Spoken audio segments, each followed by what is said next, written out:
खुलुमबाय स्टुडियो दं आं किलिकां ब्रह्म 1 लाखनिबो बारा भट मोननानै इउपिपिएल दोलोआनो देरहासार जागोन बिपिएफआ देरहानो होनानै बिसायख'थिखौ गेलेयाखै गावसिनि हान्जाखौ हमथानो थाखायसो गेलेदों कांग्रेस दोलोआ 20,000 भटखौनो मोनगोन ना मोना सन्देह दं बे बाथ्राया जों बुंनाय नङा बेफोर बाथ्राखौ मन्त्रि उरखावग्रा ब्रह्मआ खौरांगिरिनि सिगाङाव बुंदों आरो बिपिएफआ बाय देरहानो नामबो गेलेयाखै बिसोरो हान्जा हमथानो नांगोन आरो कंग्रेसआथ' मोनसे कौशल गथ' खारनाव इलेक्शन गेलेदों कंग्रेसआ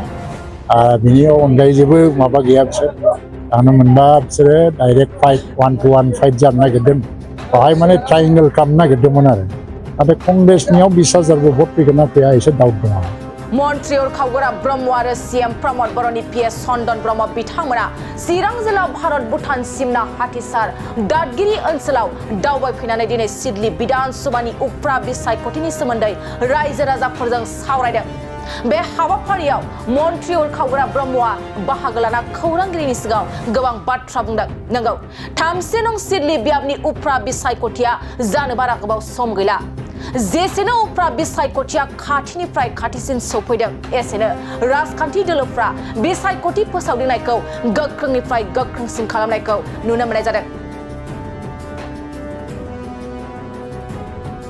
थिग बेबादिनो फैगौ 13 नभेम्बराव जानो गोनां 3 नं सिडली बियाबनि उफ्रा बिसायख'थिखौ बिथा खालामनानै इउपिपिएल दोलोनि बिजाथि निर्मल कुमार ब्रह्मखौ देरहाहोनांगौनि थाखाय इउपिपिएल दोलोआ फोसावदिं मेल हाबाफारि लाबोगासिनो दं लोगोसे बे फोसावदिं हाबाफारियाव बाहागो लाना आरोबाव मन्त्रि उरखावग्रा ब्रह्मआ खौरांगिरिनि सिगाङाव बुंबावदों दि दिसपुराव इउपिपिएलआनो सरकाराव दं दिल्लीयावबो इउपिपिएलनि एमपिआनो दं आरो काउन्सिलावबो प्रमद बर'नि दैदेननायाव इउपिपिएल बिजेपि आरो एजेपिनि सरकारानो दं बेनिखायनो रायजो राजाफ्रा बेरेखा दोलोखौ भट होनानै गावनि भटखौ खहा खालामगोन होनना आं साना होननानै बुंदों बिथां उरखावग्रा ब्रह्मआ 2,16,000 जि भट दङ सिडली समष्टियाव बिनि गेजेराव 1,60,000 बा 1,70,000 भट जानो हागौ जों दा मोनसे आसा खालामदों कंग्रेसबो दङथ' बिपिएफआबो एसे बोगोन 40,000सो 45,000सो जोङो 1 लाखनि बारा भट मोननानै देरहासार जालांगोन जोंहा मोनसे आसा दङ मानो होनना बुङोब्ला बे बाइ इलेक्सन दिसपुराव इउपिपिएलआनो गभर्नमेन्टआव दं दिल्लीयावबो इउपिपिएलनि एमपिआनो दं आरो दा काउन्सिलावबो प्रमद बर'नि दैदेननायाव इउपिपिएल बिजेपि आरो एजेपिनि इउपिपिएल आरो बिजेपिनि गभर्नमेन्ट दं दा बे बेलायाव खुनु रायजो राजाया सोरबा बिरोधी दलनो भट होनानै माने गावनि भटखौ नस्थ' खालामगोन आं साना बे हिसाबै जोङो देरहागोन आरो बिपिएफआ बाय देरहानो नामबो गेलेयाखै बिसोरो हान्जा हमथानो नांगोन आरो कंग्रेसआथ' मोनसे कौशल गथ' खारनाव इलेक्शन गेलेदों कंग्रेसआ बिनि अनगायै जेबो माबा गैया बिसोर दानो मोनबा बिसोरो डाइरेक्ट फाइट 1-to-1 फाइट जानो नागिरदों बाहाय माने ट्रायंगल खालामनो नागिरदोंमोन आरो नाथाय कंग्रेसनियाव 20,000 भट फैगोन ना फैया एसे डाउट दङ हिसाबै बिपिएफ आरो इउपिपिएलनि गेजेरावनो फायदा जागोन खिन्थु बाहाय जों 1 लाखनि बारा भट मोननानै बाय 40,000सो डिफारेन्सआव देरहालांनांगौ रायजो राजा गावसिनि जिथु समस्याफोर जेंनाफोर बेखौ जागायनायखौ नुनो मोनदों सुस्रांनानै होनो थाखाय मा दा दादगिरियाव फैनानै 3-4 जेंनाया गुबै जायो बे जाहैबाय जल माने दै लोंनाय बे जोब्बाय जल जीवन मिशननि आसनि फैबाय दिप टिउबवेल बानायना होबाय काउन्सिलनिफ्राय फारसेथिं लामानि जेंना दंमोन नैबे दा मैनागुरि लामाजों थांनाय बेबो माने फ्राय 3.5 किल'मिटार गोजान बेखौ सेन्ट ग्रेभेलनि थाखाय प्रजेक्ट अलरेडि सेंसन जाबाय काउन्सिलनिफ्राय आरो लोगोसेयैनो बाहाय हयतोबा स्कुलनि जेंना थागोन बा हा हुनि जेंना दं हा हुनि जेंनायाबो दा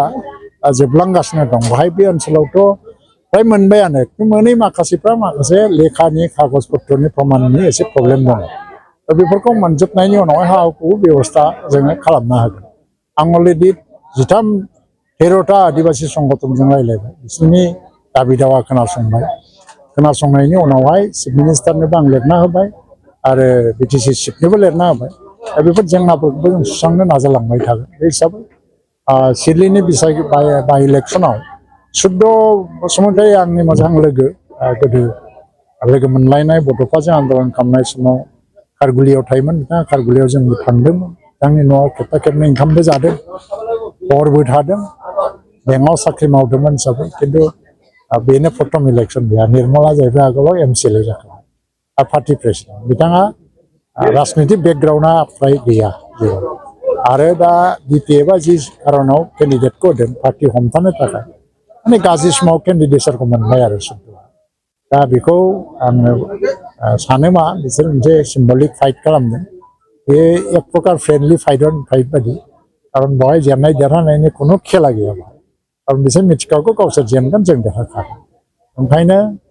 आंहा बुंनांगौ जेबो गैया गुबुननि सायाव बयनिबो फारसे आंनि मोनसे गाहाम हामलायनाय थागोन आरो इउपिपिएल नि केन्डिडेट निर्मल आरो एनडिएनि मदद होजानाय केन्डिडेट निर्मल बिथाङा बांसिन भट मोननानै एबार फोरमान देखायगोन जानाय एमपि इलेक्सनाव जिखिनि एसे एनै एफा एनै खेलिमेलि जादोंमोन बेखौ गासैखौबो माने गैया खालामजोबनानै इउपिपिएल हानजा आरो एनडिए हानजाया बेसेबां पपुलार जादों बेनि फोरमानखौ देखायनो हागोन